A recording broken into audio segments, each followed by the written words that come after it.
ನೀರನ್ನು ಉಳಿಸಬೇಕು, ನದಿಗಳನ್ನು ಪುನರುಜ್ಜೀವನಗೊಳಿಸಬೇಕು, ಮರುಜೀವ ಕೊಡಬೇಕು ಅನ್ನುವಂಥ ಮಾತು ಬಂದಾಗಲೆಲ್ಲ ನಾವು ಮುಂದಿನ ತಲೆಮಾರಿಗೆ, ನಮ್ಮ ಮಕ್ಕಳಿಗೆ, ಮೊಮ್ಮಕ್ಕಳಿಗೆ ಅನ್ನುವಂಥ ಮಾತುಗಳನ್ನು ಆಡ್ತಾ ಇದ್ವಿ. ಆದರೆ ನಮ್ಮ ತಲೆಮಾರಿನ ಅತ್ಯಂತ ಕ್ರಾಂತಿಕಾರಿ ಆಧ್ಯಾತ್ಮಿಕ ಚಿಂತಕ ಸದ್ಗುರು ಅವರು ಶುರು ಮಾಡಿರುವಂಥ ರ್ಯಾಲಿ ಫಾರ್ ರಿವರ್ಸ್ನ ಪ್ರೋಮೋಗಳನ್ನು ನೋಡಿದಾಗ ಇದು ನಮ್ಮ ಮುಂದಿನ ತಲೆಮಾರಿಗಲ್ಲ, ಮಕ್ಕಳಿಗೆ, ಮೊಮ್ಮಕ್ಕಳಿಗಲ್ಲ, ನೀರನ್ನು ಉಳಿಸಿಕೊಳ್ಳಬೇಕಾಗಿರೋದು ಸ್ವತಃ ನಮಗೆ ಅನ್ನುವ ಜ್ಞಾನೋದಯ ಒಂದು ರೀತಿಯಲ್ಲಿ ಆಗ್ತಾ ಇದೆ.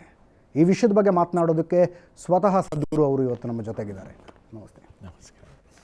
ಸದ್ಗುರು ಅವರೇ, ನಾನು ಈ ಕಾರ್ಯಕ್ರಮದ ಪೀಠಿಕೆಯಲ್ಲಿ ಹೇಳ್ತಾ ಇದ್ದೆ, ನಾವು ಯಾವಾಗಲೂ ನೀರನ್ನು ಉಳಿಸೋದು ಅಂದರೆ ನಮ್ಮ ಮಕ್ಕಳಿಗೆ, ಮೊಮ್ಮಕ್ಕಳಿಗೆ, ಮುಂದಿನ ತಲೆಮಾರಿಗೆ ಅಂತ ಹೇಳ್ತಿದ್ವಿ. ಇಲ್ಲ, ನಮಗೋಸ್ಕರ ಉಳಿಸ್ಕೊಳ್ಬೇಕಾಗಿದೆ. ನೀವು ಹೇಳ್ತಾ ಇದ್ರಿ 2030 ವೇಳೆಗೆ ನಮ್ಮ ಅವಶ್ಯಕತೆಯ ಅರ್ಧದಷ್ಟು ನೀರು ಮಾತ್ರ ನಮಗೆ ಸಿಗುತ್ತೆ ಅಂತ.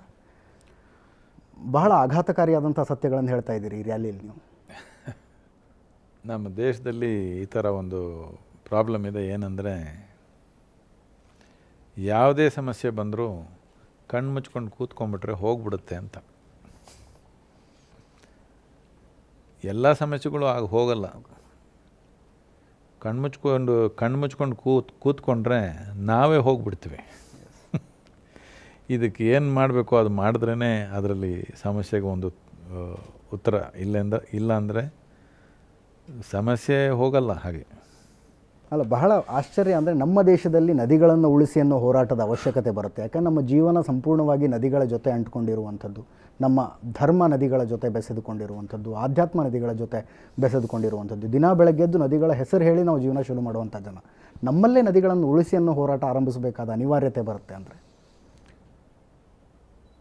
So we need to understand how a river flows. Yes. What is the source of a river?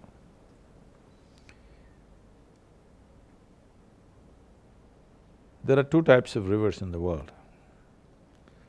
One are ice-fed rivers, the rest are forest-fed rivers. In our country, in this nation, in India, only 4% of the water is from the glaciers. Rest is all forest-fed. What a forest-fed river means is, when it rains, when the precipitation happens, if there is substantial vegetation and there's a network of root system and bioactivity, then the water that falls will go this way. Yes. If we remove all the vegetation, the water will flow this way. That's called a flood. Are you not seeing everywhere in the country a cycle of flood and drought? Because when it rains, it flows. When it doesn't rain, it's drought. The only way you could make the river flow is that the water must be held in the soil and slowly, drop by drop, it must come. Kaveri, for example, is supposed to have had 72 tributaries. Out of this, 20 of them are totally gone, that's what I hear. I'm going just by the facts provided by the scientists. I am not a scientist, but I had a huge involvement with Kaveri. From the age of 12 to 17, every day I swam in Kaveri. At the age of 17, from Bhagamandala down to Mysore, I took 4 truck tubes and 10 bamboos, tied it together and rafted down Kaveri for 13 days. So my engagement with Kaveri was very intimate. But today if you go and see the same places, tears will come to you because you can just walk across the river. Water has gone down almost 35–40% in a matter of 30–40 years. So this is no more an alarmist, activist talk, this is proper science. In this country, in 1947, how much water we had per person, per capita. Today we have only 22% of that. By 2025, they are saying we'll have only 7% of that. As you said, by 2030, only 50% of what we need for our survival will be there. This is not only the problem of water, this is also compounded by the problem of soil. And it is not difficult to do this, because right now 60% of the fruit that we are producing is being goes to rot. It never gets eaten by anybody. This is because there is no infrastructure, there is no cold storage, there is no value addition, there is no augmentation to the crops that we grow. So this is an economic plan with an ecological impact, a very strong economic plan with a significant ecological impact. ಅದರ ಜೊತೆಗೆ ಜನರ food habit ಕೂಡ ಬದಲಿಸಬೇಕಾಗತ್ತೆ. ಮಾಡಲೇಬೇಕು. Yes.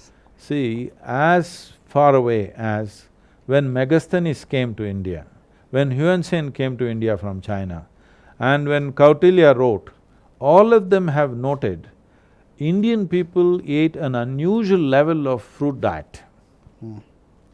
And Yuan Sen says that it is because of this that Indian people have a very sharp intellect. What happened to us now? Only 4% of our diet is fruits. And a lot of sense and no sense, as you said. So it's very important that we bring back fruit.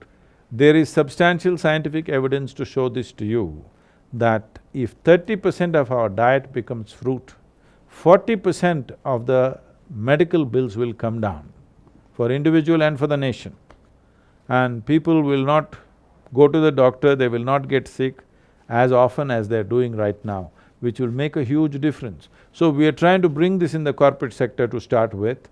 At the lunchtime, we want companies to provide a fruit, free of cost, initially.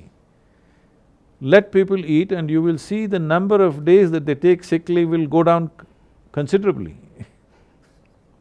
Well, right from ancient times, at least the English people have been saying an apple a day, you know. Keeps the doctor away. Keeps the doctor away. But right now you don't want to keep the doctor away because that's a big business you have to support. One of the largest industries on the planet is pharmaceuticals. Why? See, the pharmaceutical industry in 2015 was $7.2 trillion. The food industry is $7.6 trillion. By now, pharmaceutical industry has overtaken food industry. If you're eating more food than medicine, should you not look at what you're doing wrong? This is the biggest problem. We are eating wrong and then we are pumping medicine into ourselves. It's time that we learn how to keep our land healthy, our resources healthy. Only then we know how to keep ourselves healthy.